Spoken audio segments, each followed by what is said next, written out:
చూపించని కోణం కూడా ఇంకొకటి ఉందని చెప్తారు. ఎందుకంటే బీజేపీ నేతలు సినిమా పరిశ్రమను తమ వైపు తిప్పుకోవడానికి కొన్ని ప్రయత్నాలు చేస్తున్నారు. అందులో భాగంగానే మోదీ కూడా ఎక్కడికి వెళ్ళినా సినీ ప్రముఖులను కలుస్తున్నారు.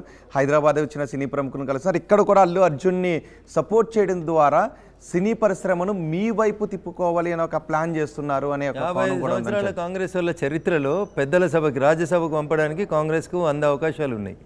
కాంగ్రెస్ ఏం చేసింది, మేమేం చేస్తున్నాం? మేము హీరోయిన్లను తీసుకుపోలేదు రాజ్యసభకి. పెద్దల సభలకు మేము తీసుకుపోయింది ఒక సంగీత విద్వాంసుడు ఇళయరాజా గారిని తీసుకుపోయినాం, లేకపోతే ఒక పరుగుల రాణి పీటీ ఉషా గారిని తీసుకుపోయినాం, లేకపోతే RRR మూవీ మేకర్ వాళ్ళ తండ్రి రాజమౌళి గారి తండ్రి విజయప్రసాద్ గారిని తీసుకుపోయినాం. ఇది మేము పెద్దల్ని గౌరవించుకునే విధానం. మీ కోణం ప్రతి దాంట్లో ఆర్థిక కోణమే. నీ ఇంటికి వస్తే ఏమి ఇవ్వాలి, నా ఇంటికి వస్తే ఏం తేవాలి, ఇది కాంగ్రెస్ ధోరణి. మా ధోరణి పెద్దల సభని గౌరవించుకునేటువంటి పెద్ద వ్యక్తులను తీసుకుపోయి అక్కడ పెట్టి సమాజంలో ఉన్నటువంటి అన్ని రకాలైనటువంటి కళలు కళాకారులను ఎంకరేజ్ చేయడం మా కల్చర్.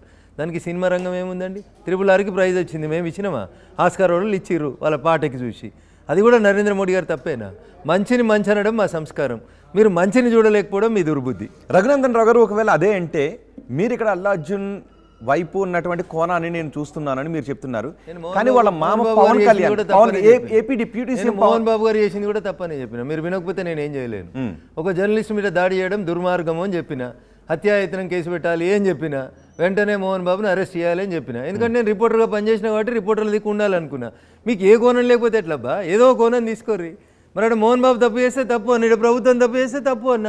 అందరికంటే ముందు నేను ఖండించిన, అందరికంటే ముందు నేను బయట ఇచ్చిన. పవన్ కళ్యాణ్కి రేవంత్ రెడ్డి చేసిన దాంట్లో ధర్మం కనిపిస్తోంది, చట్టం కనిపిస్తోంది. ఎందుకు అంటే లైలాన్ చూడాలంటే మజ్ను కళ్ళతో చూడాలి. పవన్ కళ్యాణ్ కళ్ళతో చూస్తే ఆయనకేం కనబడదో నాకేం తెలుస్తుంది? పవన్ కళ్యాణ్ కూడా నా కళ్ళతో, మీ మిత్రపక్ష నేత కాబట్టి పవన్ కళ్యాణ్, మీరు మనిషే నేను మనిషే, మీరు మనిషే నేను మనిషే, ఇద్దరికి అవే 2 కాళ్ళు ఉన్నాయి, ఇద్దరం గట్లే నిల్చున్నాం.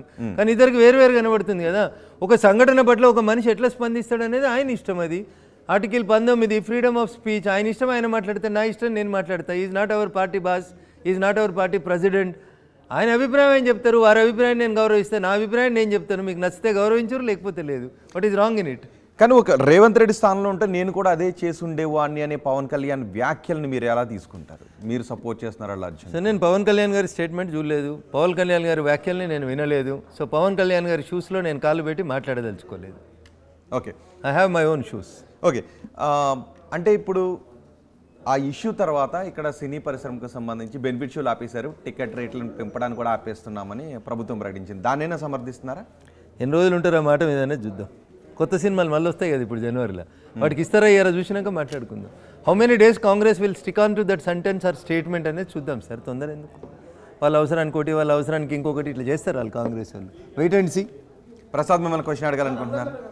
ఏ అంశంలో కూడా స్పందించినటువంటి తెలంగాణలో ఏ ఇష్యూ జరిగినా సరే మీ బీజేపీ పెద్దలు కానివ్వండి, కేంద్ర మంత్రులు కానీ అల్లు అర్జున్ అంశంలో ఎందుకు స్పందిస్తున్నారు? కేంద్ర మంత్రులతో పాటు ఇక్కడ ఉన్న ప్రతి నాయకులు కూడా దాన్ని భూతద్దంలో పెట్టి చూస్తున్నారా? అంటే రాజకీయంగా మీరు వాడుకుందాం అనుకుంటున్నారు అల్లు అర్జున్ ఇష్యూని? మోహన్ బాబు విషయంలో నేను మాట్లాడినా అని చెప్పిన, మీరు వినకపోతే నేనేం చేయలేదు. నేను కేంద్ర నాయకత్వం కూడా, కేంద్ర మంత్రులు కూడా అల్లు అర్జున్ విషయంలో మేము మాట్లాడినామన్నా, మీరు చూడకపోతే మేము చేయలేము. మూసీ విషయంలో మేము మాట్లాడినాం. మా మంత్రి కిషన్ రెడ్డి గారితో సహా అందరం పోయి మూసీలో మురుగు నీళ్ళలో 3 రోజులు ఉండురని ముఖ్యమంత్రి చెప్తే పోయి ఉండి వచ్చినాం. ఎట్లుంటుందో చూసి వచ్చినాం. మేము స్పందించండి, ఇక్కడ ప్రతి దగ్గర స్పందిస్తున్నాం. హాస్టల్లోకి పోయినాం, గవర్నర్ గారు వచ్చారు, మేము పోయినాం. ఏడ స్పందించట్లేదు మేము. ఏ ప్రజా సమస్య మీద మేము స్పందించలేదు. అందరిలో స్పందిస్తాం మేము. పేదోడి కష్టం వచ్చినప్పుడు, వ్యవస్థలో ప్రభుత్వం ఒకరిని టార్గెట్ చేసినప్పుడు, ప్రభుత్వం అనేటువంటి బలమైనటువంటి ఏజెన్సీకి వ్యతిరేకంగా ఒక ఇండివిజువల్ పోరాడుతున్నప్పుడు వాడు బలహీనుడే, డబ్బున్నోడు అయినప్పటికీ కూడా. అట్లాంటి పక్కన ఉండాలనుకున్నాం. మా పార్టీ పుట్టిందే అంత్యోదయ కాన్సెప్ట్లో కొట్లాడుతున్నాం. అర్థం అల్లు అర్జున్ గరీబోడని కాదు. అంత్యోదయాలు ఏం చెప్తారు? పేదోడు who cannot fight against the individual, against the state. వాళ్ళ తరఫున నిలబడతాం, తప్పేముంటుందన్న. అంటే ఒక వకీల్ సాబ్గా అల్లు అర్జున్ కేసుని మీరు టేకప్ చేస్తారా?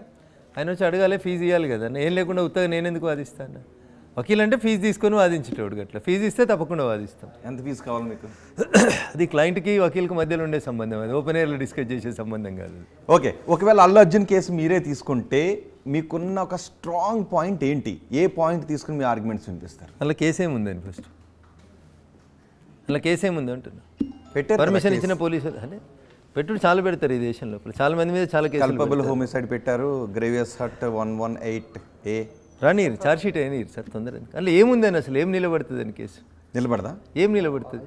అదే అందుకని ఏమంటున్నాను నేను వకీల్ అయినప్పుడు నేను కోర్టులో మాట్లాడాల్సింది, థియేటర్లో ఎట్లా మాట్లాడగలుగుతాను, స్టూడియోలో ఎట్లా మాట్లాడలేను. డెఫినెట్గా పోలీసులు ఛార్జ్షీట్ వేస్తారు, ఛార్జ్షీట్ వేసినాక మాట్లాడతాం.